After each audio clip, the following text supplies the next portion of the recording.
বাংলাদেশ ক্রিকেটে আবারও পরিবর্তনের ঝড়। এবার বদলে গেল ওয়ানডে অধিনায়ক। বিশ্বকাপ শুরু হওয়ার 1-1.5 বছরও বাকি নাই। এই সময় বাংলাদেশের ওয়ানডে ক্যাপ্টেন্সি চেঞ্জ আসলে কেন করতে হলো? মেহেদী হাসান মিরাজকে সরিয়ে সেই জায়গায় লিটন দাসকে দায়িত্ব দেয়া হয়েছে। মেহেদী হাসান মিরাজ তার নেতৃত্বে বাংলাদেশ ঘরের মাটিতে পরপর 4টা সিরিজ জেতার পরে শুধুমাত্র জিম্বাবুয়ের সঙ্গে সিরিজটা হারের কারণে কি ক্যাপ্টেন্সিটা হারালেন, নাকি আসলে এই জায়গায় আরও কিছু বিষয় রয়েছে? লিটন দাস ক্যাপ্টেন্সিটা কি আসলে ডিজার্ভ করেন কতটা? সবকিছু মিলিয়ে একটুখানি আলোচনা করতে চাই। দেখুন, লিটন দাস এখন যখন আমাদের ওয়ানডে ক্যাপ্টেন হয়েছেন, তার মানে হোয়াইট বল ক্রিকেটে বাংলাদেশের একজন ক্যাপ্টেন। টি-20তেও লিটন দাস ক্যাপ্টেন, ওয়ানডেতেও লিটন দাস ক্যাপ্টেন। আর রেড বল ক্রিকেটে আরেকজন ক্যাপ্টেন নাজমুল হোসেন শান্ত সেইখানটাতে। ফলে বাংলাদেশ ক্রিকেট বোর্ড এখানে হোয়াইট বল, রেড বল ২ ধরনের ক্রিকেটের ক্ষেত্রে ২ ক্যাপ্টেনের পলিসিতে আসলে গেল। এখন সেই পলিসিতে যাওয়ার ক্ষেত্রে বেশ কিছু প্রশ্নের জায়গা রয়েছে যে মেহেদী হাসান মিরাজের ক্যাপ্টেন্সি থেকে তাকে আসলে সরানোটা হলো কেন, বা সরানোটা এত জরুরি প্রয়োজন কি কারণে ছিল? আমরা যদি মিরাজের সময় বাংলাদেশের পারফরম্যান্স এবং তার নিজের পারফরম্যান্স সঙ্গে লিটন দাস নতুন যে ক্যাপ্টেন করা হয়েছে তার পারফরম্যান্সের জায়গাটাও দেখি, তাহলে কি দেখতে পাই? মেহেদী হাসান মিরাজ বাংলাদেশের ওয়ানডে ক্যাপ্টেন হিসাবে স্থায়ীভাবে দায়িত্ব পালন করছেন গত বছর শ্রীলঙ্কার বিপক্ষে সিরিজ থেকে। তার আগে ধরেন তিনি ভারপ্রাপ্ত হিসাবে আফগানিস্তানের বিপক্ষে একটা ম্যাচে ক্যাপ্টেন্সি করেছেন, দল হেরেছে। ওয়েস্ট ইন্ডিজের বিপক্ষে 3টা ম্যাচে ওয়ানডেতে ক্যাপ্টেন্সি করেছেন, 3টাতেই দল হেরেছে। মিরাজ স্থায়ী ক্যাপ্টেন হয়েছেন শ্রীলঙ্কার বিপক্ষে সিরিজ থেকে। শ্রীলঙ্কার সঙ্গে সিরিজ আমরা হেরেছি। আফগানিস্তানের বিপক্ষে অ্যাওয়ে সিরিজে আমরা ৩-০ ব্যবধানে হেরেছি। ফলে মিরাজের ক্যাপ্টেন্সির শুরুটা মোটেই ভালো হয়নি, কিন্তু তারপর তিনি দারুণভাবে ঘুরে দাঁড়িয়েছেন দলের পারফরমেন্সের দিক থেকে অন্ততপক্ষে। কেননা ওয়েস্ট ইন্ডিজের বিপক্ষে বাংলাদেশ সিরিজ জিতেছে ২-১ ব্যবধানে।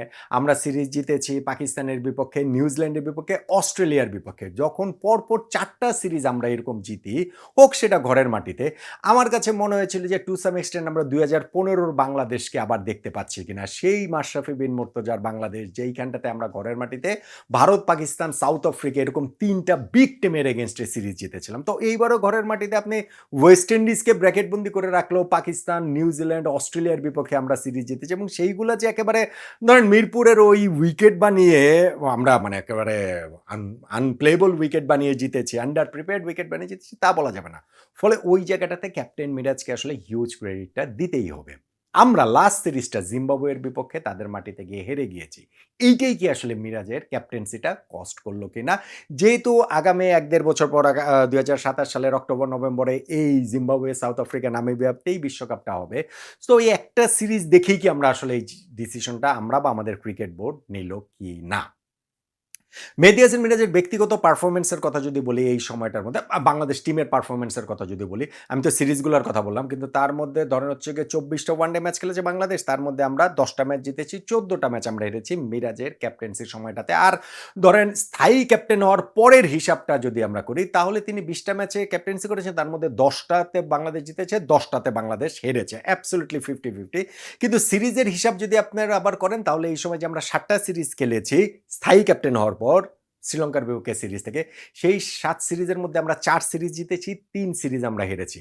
ইন্টারেস্টিং হচ্ছে গিয়ে, বা যেটাকে কনসার্নিংও বলতে পারেন, অ্যাওয়েতে আমরা যেই 3টা সিরিজ খেলেছি সেই সিরিজগুলোই আমরা হেরেছি। হোমে যেই 4টা সিরিজ খেলেছি আমরা 4টা সিরিজে জিতেছি। ফলে হয়তোবা ক্রিকেট বোর্ডের ভাবনা চিন্তার জায়গায় ওই বিষয়টাও একটুখানি কাজ করছিল। সঙ্গে আপনি এখানটাতে এড করতে পারেন মিরাজের ব্যক্তিগত পারফরম্যান্স। মেহেদী হাসান মিরাজ এই যে 24টা ম্যাচ যে ওয়ানডেতে ক্যাপ্টেন ছিলেন, সব মিলিয়ে আমি বলছি, সেইখানটাতে 21টা ম্যাচে ব্যাটিং করেছেন, 490 রান তিনি করেছেন, অ্যাভারেজ 27, 4টা 50 তিনি করেছেন, কিন্তু সেই 450-র মধ্যে 3টা 50 এসেছে যখন তিনি স্থায়ী ক্যাপ্টেন হননি প্রথম 4টা ম্যাচের মধ্যে আফগানিস্তান, ওয়েস্ট ইন্ডিজ। যখন তিনি স্থায়ী ক্যাপ্টেন হয়েছেন, তারপরে যে 7টা সিরিজের 20টা ম্যাচে দলকে নেতৃত্ব দিয়েছেন, তার মধ্যে একটা মাত্র 50 মিরাজ করেছে। ফলে তার ব্যাটিংটা একটা বিরাট কনসার্ন হয়ে দেখা দিয়েছিল। বোলিংয়ের ক্ষেত্রে আমি বলতে পারি যে 24 ম্যাচের মধ্যে তিনি 24টা উইকেটই পেয়েছেন, সেইটাও খুব আউটস্ট্যান্ডিং না, কিন্তু খুব খারাপও না। তবে পারফরমেন্সের জায়গা থেকে মেহেদী হাসান মিরাজের ব্যাটিংটা আসলে বাংলাদেশ টিম সেইভাবে এই ওয়ানডে ম্যাচগুলোতে অত ভালোভাবে আসলে পাচ্ছিল না, এইটা বলা যেতে পারে। এখন আসেন লিটন দাসের ক্ষেত্রে। মেহেদী হাসান মিরাজের ক্যাপ্টেন্সিটা সরানো আপনি যদি পারফরম্যান্স দেখেন, বাংলাদেশ টিমের পারফরম্যান্স দেখেন, হোমে ৪ টা সিরিজ জিতেছি, সেখানে জাস্ট একটা সিরিজ হারের কারণেই জিম্বাবুয়েতে গিয়ে তাকে হচ্ছে গিয়ে ক্যাপ্টেন্সি থেকে সরিয়ে দেওয়া। এইটা ধরেন অস্ট্রেলিয়ান ক্রিকেটে ঠিক আছে, এইটা ধরেন ইন্ডিয়ার ক্রিকেটে ঠিক আছে। বাংলাদেশের ক্রিকেটের জন্য কি এইটা আসলে কতটা ঠিক আছে? আপনি প্রশ্ন তুলতে পারেন। লিটন দাসের ক্ষেত্রে যেটা, সেটা হচ্ছে গিয়ে ওয়ানডে ফরম্যাট এবং টি-20 ফরম্যাট ২ ফরম্যাটের ক্যাপ্টেন এখন লিটন। whereas ওয়ানডে ফরম্যাটে লিটন কিন্তু এই কিছুদিন আগ পর্যন্তই দলেই ছিলেন না। লিটন দাস মাঝখানে ২০২৩ সালের নভেম্বর থেকে ২০২৪-২০২৫ মিলিয়ে এই প্রায় ২-২.৫ বছর মিলিয়ে তিনি ওয়ানডে ম্যাচ খেলার সুযোগ পেয়েছিলেন ৮ টা। সেই ৮ ম্যাচে তিনি করেছিলেন মাত্র ১৩ রান। তিনি বাদ পড়েছেন, বিগ টুর্নামেন্ট থেকে বাদ পড়েছেন, সিরিজ থেকে বাদ পড়েছেন, দল থেকে বাদ পড়েছেন, একাদশ থেকে বাদ পড়েছেন। লিটন দাস এইবার যখন তিনি কামব্যাকটা করেছেন, তারপর তার পারফরম্যান্স খারাপ না।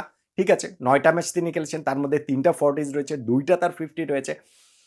ফলে সেই পারফরম্যান্স মন্দ না। কিন্তু ধরেন যে জাস্ট কিছুদিন আগে ৩-৪ মাস আগে যেই ব্যাটসম্যান বাংলাদেশের ওয়ানডে সেটআপেই ছিলেন না, তাকে ওয়ানডে ক্যাপ্টেন করে দেওয়াটা, এইটাও কি একটুখানি র‍্যাশ ডিসিশন হয়ে গেল কিনা? সেই প্রশ্নের জায়গাটাও তোলা যায়। এন্ড অফ দ্য ডে গিয়ে হিসাবটা হচ্ছে গিয়ে মেহেদী হাসান মিরাজের যদি আপনি বাই রেকর্ড যান, ন্যাশনাল টিমে তার নেতৃত্বে বাংলাদেশ টিমের রেজাল্টের হিসাব যদি করেন, তাহলে তাকে এই ক্যাপ্টেন্সি থেকে সরিয়ে দেওয়াটা তাকে একটুখানি আনলাকিই বলতে হবে।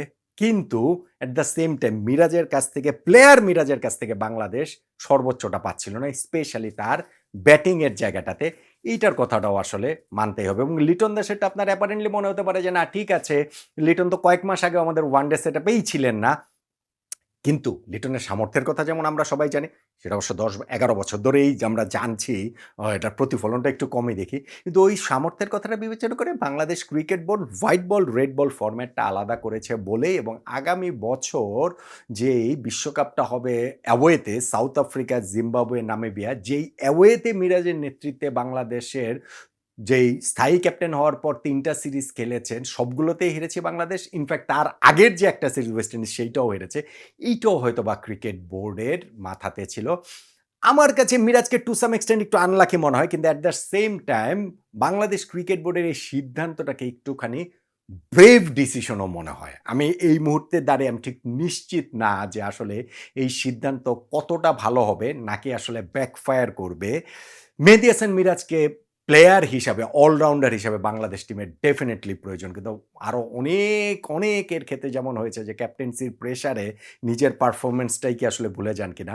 মিরাজকেও প্রবাবলি সেই কারণেই তার ক্যাপ্টেন্সিটা কস্ট করতে হলো, স্পেশালি তার ব্যাটিং এবং ন্যাশনাল টিমের পারফরম্যান্স, স্পেশালি অ্যাওয়েতে তার নেতৃত্বে বাংলাদেশ টিমের পারফরম্যান্স, সেইটার মাথায় রেখেও হয়তোবা বাংলাদেশ ক্রিকেট বোর্ড এই সিদ্ধান্তটা নিয়েছে। ওয়ানডে ক্যাপ্টেন্সিটা মিরাজের পরিবর্তে লিটন দাসের কাছে দিয়েছে। এখন এটা নিয়ে আমরা আলোচনা করছি, আমিও আলোচনা করছি, হয়তোবা ১ দিন ২ দিন আলোচনা হবে। বাট আমি মনে করি যে এখন সবার আসলে লিটন দাসকে ব্যাক করাই উচিত। যেহেতু ক্যাপ্টেন্সি চেঞ্জটা হয়েই গিয়েছে।